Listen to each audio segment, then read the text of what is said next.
नमस्ते, good afternoon. स्वागत है आपका आईबीटीवी पर। मैं प्रिया जोशी और आज लौटे हैं खबरें लेकर। और आज बात करेंगे एचडीएफसी के बारे में जो कि सुर्खियों में है।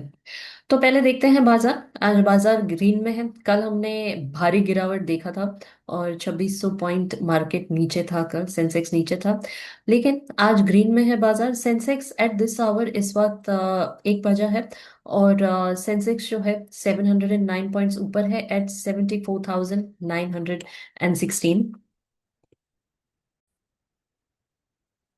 और निफ्टी जो है 232 पॉइंट्स ऊपर है 23,234। Active stocks at this hour H D F C Bank, Reliance, Shriram Finance, SBI and Larsen. Top five gainers JSW Steel, Tata Steel, Coal India, Tech Mahindra and ITC. Top five losers H D F C Bank, H D F C Life, Hindalco, Bajaj Finance and SBI Life Insurance. तो खबरें जो है वो इस तरह है, जैसे हमने कल शार्प क्रैश देखा था कल, तो आज मार्केट में एक रिबाउंड दिखा है बाय 1%। आईटी फाइनेंशियल स्टॉक्स जो है they have led to the recovery today.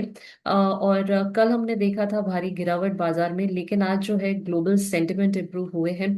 Crude oil prices जो है they have eased off to $105 per barrel. और आईटी स्टॉक ने रिबाउंड को लीड किया है। सेक्टोरली भी देखें तो सारे मेजर इंडाइसेस जो हैं वो ग्रीन में है। तो क्या रीजंस है, what are the key factors? एक, जैसे मैंने कहा, ईजिंग क्रूड प्राइसेस। तो प्राइस $105 पर बैरल है। इसके अलावा रीसेंट कमेंट्स आए हैं from Israeli prime minister Netanyahu, जिन्होंने कहा है कि वो यूएस को सपोर्ट करेंगे टू रीओपन द स्ट्रेट, ताकि सप्लाई डिस्ट्रप्शंस जो है वो ना रहे। और वो इरानियन ऑयल पर और गैस पर टारगेट्स नहीं करेंगे। एंड शायद जो ये युद्ध है वो जल्दी थमने का नाम ले सकता है। ये एक रीजन है। Second reason is value buying. Value buying देखी है बाजार में। कल जो है 3% गिरावट देखी थी और it was the worst session since June 2024। लेकिन आज जो है एक रिबाउंड देखा है मार्केट में। ग्लोबल क्यूज जो है वो भी बेटर है।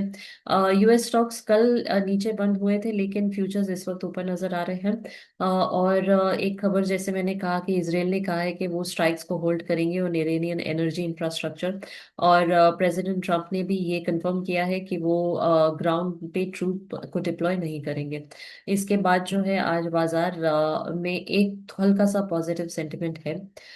डीआईआईज की बात करें तो डीआईआईज जो है they have hit ₹1 lakh crore in 39 sessions.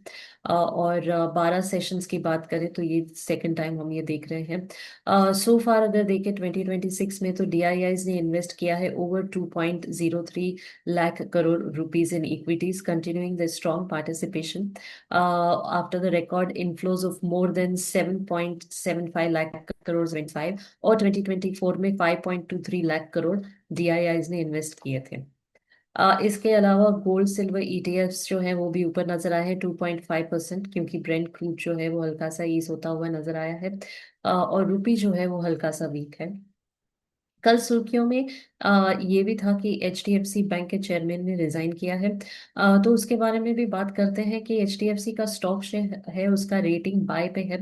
Brokerages जो है वो 55% अपसाइड देख रहे हैं। देसी no governance concern post chairman exit. Brokerages ने ये रिटेन किया है कि वो एचडीएफसी के स्टॉक को बुलिश देख रहे हैं। कोई मटेरियल गवर्नेंस कंसर्न नहीं है इसमें। जेफरीज और मोतीलाल ओसवाल फाइनेंशियल सर्विसेज जो है, उन्होंने भी एचडीएफसी बैंक के शेयर को जो है बाय रेटिंग दी है विद पोटेंशियल 55% अपसाइड। अब विस्तार में बात करते हैं कि एचडीएफसी का इशू जो है वो एग्जैक्टली क्या है। तो एचडीएफसी बैंक का स्टॉक रेटिंग, जैसे मैंने कहा, कि बाय पे है। ये इंडिया की लार्जेस्ट प्राइवेट लेंडिंग बैंक है। और ये एक इंटेंस स्क्रूटनी फेस कर रहे हैं, क्योंकि उनके चेयरमैन जो है अतानु चक्रवर्ती, उन्होंने रेजिग्नेशन दिया ऑन मार्च 18-19। और बैंक जो है कोई गवर्नेंस इश्यूज जो है उसको डिनाई कर रही है। लेकिन ये रेजिग्नेशन के कारण एक शार्प स्टॉक सेल ऑफ देखा था, which wiped out nearly 1 lakh crore in the market value. और वर्स्ट सिंगल डे ड्रॉप देखा है हमने बाजार में सिंस कोविड क्रैश। तो की डेवलपमेंट्स क्या है, कि रेजिग्नेशन डिटेल्स की बात करें तो चक्रवर्ती जी है, उन्होंने ये कहा है कि पर्सनल वैल्यूज का मिसअलाइनमेंट देखा उन्होंने with certain practices over the past 2 years. और आरबीआई ने फिलहाल अप्रूव किया है के मिस्त्री को as interim chairman for 3 months. Stock पे अगर इसका इम्पैक्ट देखें तो सेल ऑफ था 9% initially with continued pressure down 1.7% on March 19, trading near 52 week lows. Broker का व्यू देखे तो जेफरीज कहते हैं कि बाय है, बाय रेटिंग दिया है। टारगेट कर रहे हैं कि ये 1240 तक जाएगा, 55% अपसाइड। कोई गवर्नेंस इशू नहीं है, कोई कॉम्प्रोमाइज नहीं है, और जेपी मॉर्गन जो है वो न्यूट्रल पे है एट 1090। दूसरे पॉजिटिव्स देखें अमिड्स द टर्मोइल तो ये है कि इतना सारा ड्रामा होने के बावजूद भी एचडीएफसी ने रिपोर्ट किया है 11.9% Y loan growth in Q3 FY26, corporate plus 10.3%, rural plus 16.8% with IND triple A rating reaffirm. Past issues की बात करें, जैसे कि ऑटो लोन इरेगुलरिटीज जो थे 2021 में आरबीआई ने पेनल्टी दी थी, और फ्रॉड केसेस जो है they resurface in discussion, लेकिन there is no direct link. तो what are the specific practices did Mister Chakraborty disagree with, इसकी बात करें तो उन्होंने रिजाइन तो किया कल, लेकिन कोई स्पेसिफिक रीजन नहीं बताई है। नो सर्टन हैपनिंग्स और practices with the bank over the past 2 years that conflicted with his personal values and ethics. उन्होंने खास करके ये कहा है, रीजन जो है उन्होंने ये दिया है कि देवर एथिकल मिसअलाइनमेंट्स फॉर्म्ड, और ये सोल बेसिस है कि वो इमीडिएटली एग्जिट कर रहे हैं with no other material reasons provided. Lack of specifics देखें तो no public detail elaborate on the exact practices, जैसे कि गवर्नमेंट लैप्सेस, कंप्लायंस इश्यूज या ऑपरेशनल डिसीजंस।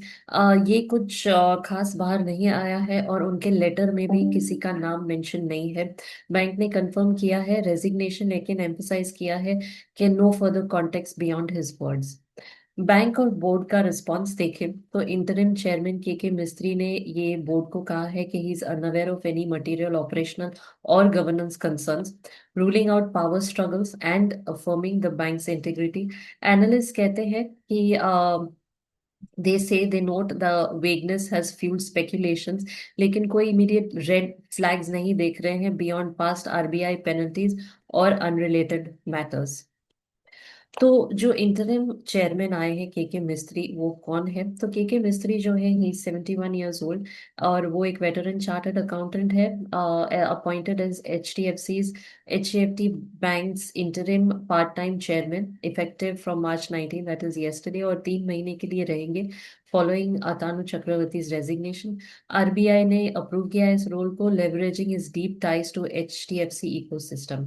उनके करियर की बात करें तो वो एचडीएफसी में उन्होंने ज्वाइन किया है इन 1981, यानी 45 years उनको हो गए हैं। He started as an assistant manager rising to vice chairman and CEO 20 in the year 2021 to 2023। की रोल उनका एचडीएफसी के ग्रोथ में रहा है, including founding HDFC bank asset management and life insurance, oversaw loans expanding from 1 lakh crore to 7 lakh crore rupees. 2023 के बाद H D F C bank का merger हुआ है, served as non executive director on bank's board. Currently अगर देखें तो के मिस्त्री जो है वो एम्फसाइज करते हैं बैंक की स्टेबिलिटी को, रूल आउट करते हैं कोई मटेरियल इश्यूज, और प्लान करते हैं NRC meeting on CEO succession, और प्रेफर करते हैं not extending beyond interim tenure, उस 3 महीने से ज्यादा वो नहीं इस पोजीशन को हैंडल करना चाहते हैं। उनकी एक्सपर्टीज जो है that positions him to steady operations amid leadership transition. तो अब सवाल ये आता है कि अतानु चक्रवर्ती ने रिजाइन क्यों किया फ्रॉम एचडीएफसी बैंक। तो वो एक पार्ट टाइम चेयरमैन रहे हैं, और उन्होंने रिजाइन किया था 17-18 मार्च को, due to mismatch between certain internal practices जो उन्होंने ऑब्जर्व किया है ओवर द पास्ट 2 years, और उनके पर्सनल वैल्यू और एथिक्स। तो रेजिग्नेशन लेटर में उन्होंने डिस्क्राइब किया है कि these happenings and practices are incongruent with his principles, making this the sole basis for his immediate exit with no other material reasons cited। लेकिन यहाँ पर सवाल ये उठता है कि उन्होंने 2 साल इंतजार क्यों किया रिजाइन करने से पहले, और जब ये प्रैक्टिसेस वो देख रहे थे तो उन्होंने पहले ही रिजाइन क्यों नहीं किया। कोई स्पेसिफिक्स डिस्क्लोज नहीं हुआ है। उन्होंने कुछ एलैबोरेट नहीं किया है कि ये प्रैक्टिसेस क्या है, और ये गवर्नेंस, कंप्लायंस और ऑपरेशनल इश्यूज जो कह रहे हैं वो क्या है, और लेटर में भी इसके बारे में कुछ खास नहीं बताया गया है। कोई सब्सिक्वेंट स्टेटमेंट भी नहीं है मीडिया को। उन्होंने इतना क्लैरिफाई किया है कि वो ही was not alleging wrongdoing, framing it as an ideological misalignment rather than pointing out to illegal or unethical acts. Bank की बात करें तो एचडीएफसी ने कंफर्म किया है उनका रेजिग्नेशन विद इमीडिएट इफेक्ट, और उन्होंने के मिस्त्री को अपॉइंट किया है as interim chairman for 3 months, और एम्फोसाइज किया है कि नो बोर्ड लेवल कंसर्न्स और further context beyond the letter.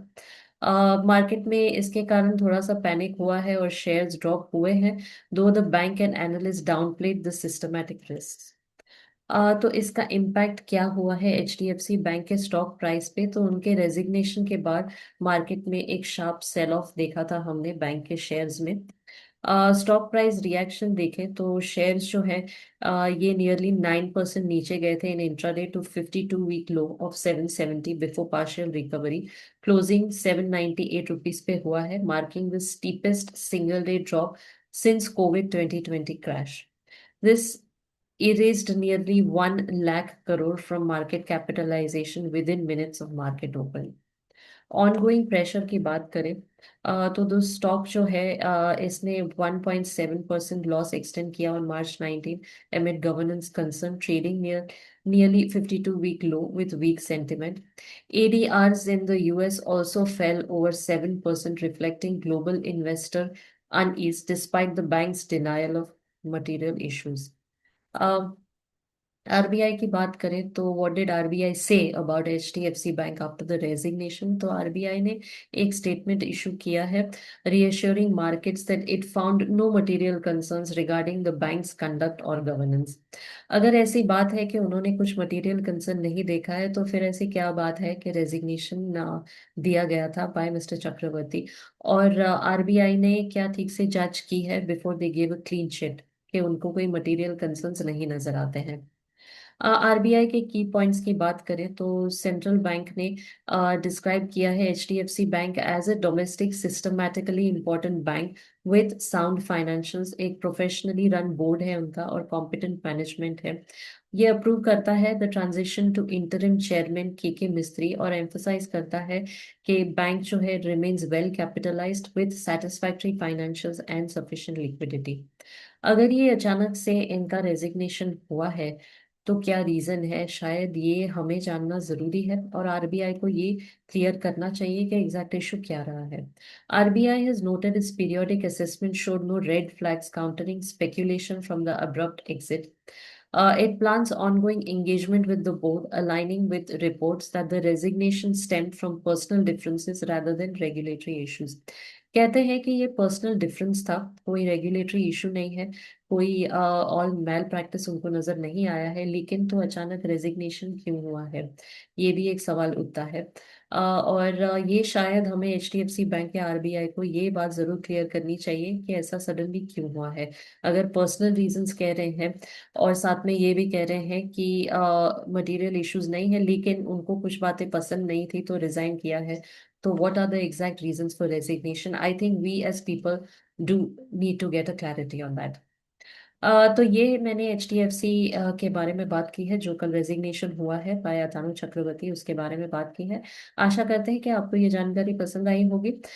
Investment जारी रखिए, बाजार जो है हमने काफी गिरावट देखी है, but it's always a good time to invest in the market, so do keep investing, stay invested. Expert advice लीजिए, एक अपना खुद एनालिसिस कीजिए और इन्वेस्ट जरूर कीजिए।